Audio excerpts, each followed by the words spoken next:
Hello everyone, it's Jamal Thomas. Welcome to the Progressive Soapbox. Guys, do you remember this? You weren't in her district, Claire McCaskill's district, so you might not have seen this, but take a look at this. I'm Claire McCaskill, and I approve this message. The most conservative congressman in Missouri as our senator, Todd Akin. A crusader against bigger government, Akin would completely eliminate the departments of education and energy and privatize Social Security. Todd's pro-family agenda would outlaw many forms of contraception, and Akin alone says President Obama is a complete menace to our civilization. Todd Akin, Missouri's true conservative, is just too conservative. Happy birthday, 562. Now, Claire McCaskill ran that ad, supposedly, that was her campaign. Too conservative. Now, if you're running that, who are you playing that ad to? That's kind of odd, right? Like, if you're in that district and you're a conservative and you're looking at that, you're like, yeah, he's a real conservative. I like that guy. Why is Claire McCaskill playing an ad that seems favorable to her candidate? Claire McCaskill played this ad because she believed that Todd Akin was an easier person to beat than some of the other people in the race. What I mean by this is her playing gamesmanship with the politics. She believed that she was too weak to win with some of the other candidates, so she played up one of the weaker candidates in the race. The Pied Piper strategy that Hillary Clinton used. Claire McCaskill is not the only one who used that strategy. Right now, at this very moment, Trump voting Joe Manchin is also playing that strategy. Or at the very least, quote-unquote, SuperPacs. This is... Where is it? Right here. Democratic SuperPac meddling in GOP primary in West Virginia.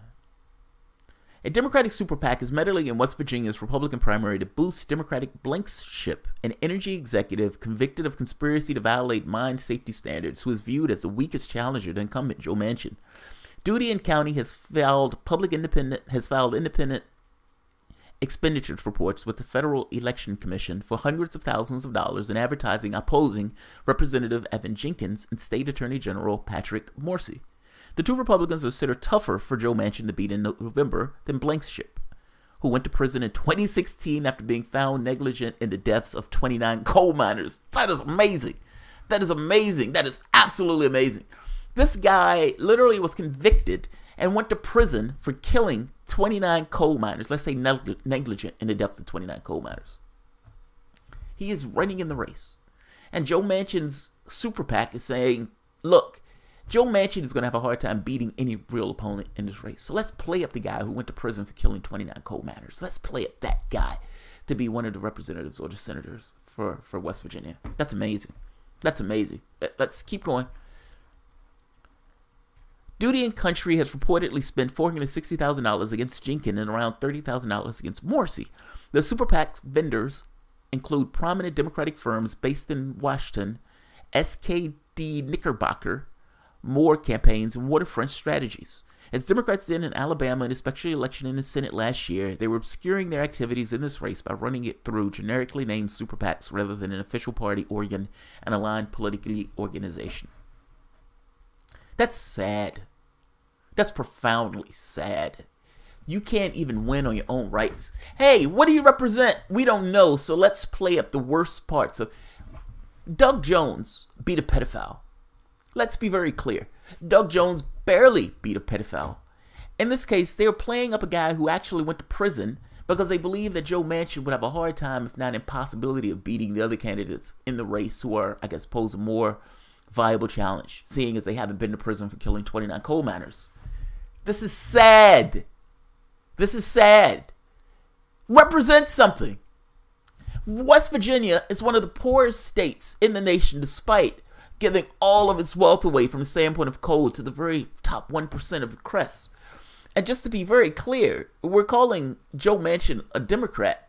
Joe Manchin has voted more than 60% for Donald Trump. Those are the votes that are in line with Donald Trump's position, over 61%. You may as well have a Republican if you're going to be in that race. You may as well have a Republican. Yes, they may best him, But if you get a Democrat, don't you actually want a Democrat, or do you want somebody who's essentially going to toe Republican line? Joe Manchin, I would say, look at the interview between Joe Manchin and Cenk Uygur. He understands that his position in West Virginia is so much shaky. His position should be shaky because he doesn't really represent the people of West Virginia. And beyond that point, in that interview, he looked extraordinarily bad. It wasn't because Cenk Uygur was trying to make him look bad. Cenk Uygur asked him basic questions. He just looked bad. Oh, I don't know the people who are giving me money. That's one of the things he said. I don't know the people who are giving me money. I never looked. You understand that the teacher strikes that are taking place right now in West Virginia in some large part come because Joe Manchin bankrupted that state when he was governor because he was giving away all these tax cuts. So all of the chaos that is taking place in West Virginia right now is laid at the doorstep of Joe Manchin himself. Laid at the doorstep of Joe Manchin. He is not representing your interests, West Virginia. He's been with you for how long? How many years since Joe Manchin's been in Congress? So what, maybe 4 years or so. Before that, he was governor of West Virginia. He was not representing your interests when he was in West Virginia as governor. He is not representing your interests in the Senate. Just a heads up. Resistance, he is not. Resistance, he is not. So, I'll leave it at this. Joe Manchin is so weak that they need a Pied Piper strategy in the same way they use a Pied Piper strategy when they were running against Sanders or when they were running against Trump. It didn't work against Trump. It did work for Claire McCaskill. Is it going to work for Joe Manchin? I hope it doesn't. It's not because I want to see the people of West Virginia hit. It's because at some point there needs to be this changeover where Democrats realize they can't win with this strategy. And until they realize they can't win with this strategy, nothing changes. They can use this strategy persistently. Least worse. We're going to be 2 ticks least worse than whatever the Republican is. Because we're just as obsequious to wealth as they are. We lean in the direction of the cash in the same way that we are. But our political strategy is to be 2 ticks worse. So at the very least, we can engage people's consciousness and engage their intelligences as, look, we are bad. We understand that. We're valueless. We understand that. We're vacant and empty husk of a political party. We understand that. We are just as obsequious and bought as our Republican competitors. But we will be 2 ticks less worse.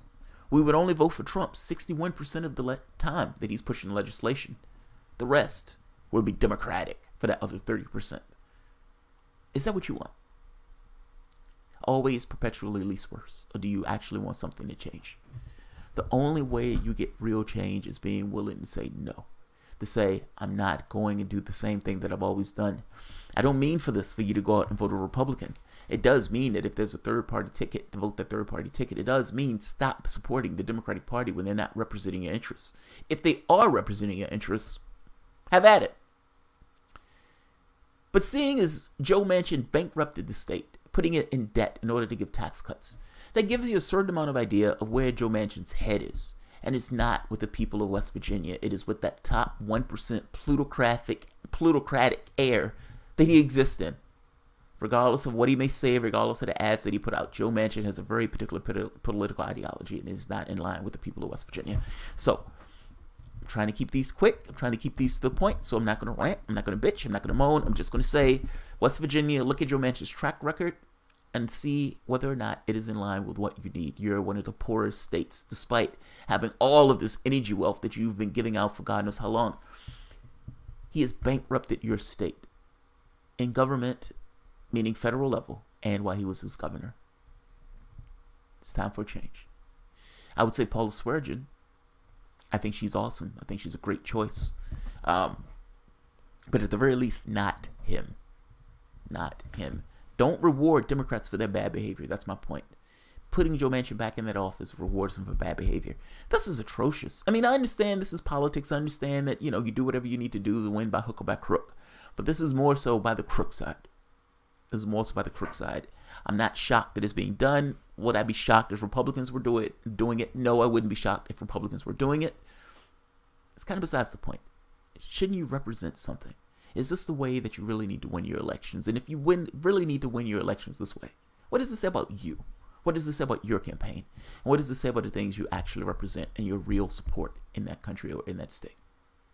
I'll leave it at that. All right, guys. If you enjoy the content, please feel free to share, like, subscribe, and of course, you can always support the Patreon. I will put the links, as always, at the bottom. Thanks, everyone.